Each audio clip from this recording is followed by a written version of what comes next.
Jornada 19, se enfrentaban el Getafe y el Real Madrid en el Coliseo. Primera llegada para Arambarri, primer paradón para Courtois, que salvó todas las oportunidades que generó el equipo azulón. Aquí no estuvo bien David Soria, al centro de Mendy.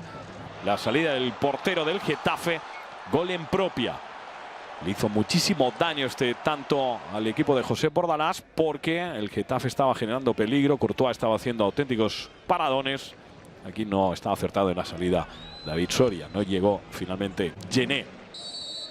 Faisal Fajir, que volvía a la titularidad. Cabrera rematando y otra gran intervención de Courtois, que mantuvo a raya a los chicos de Bordalás. Arranque de la segunda mitad. Cabrera se equivoca en la marca. Remata Rafael Varane. El centro preciso, milimétrico de Toni Kroos. No reacciona a tiempo. David Soria, testarazo de Rafael Varane para el 0-2. Gol psicológico en el arranque de la segunda mitad. Gareth Bale la tuvo. David Soria interviene. Otra gran parada de David Soria. Gareth Bale, que no marca desde el partido ante el Villarreal el pasado mes de septiembre.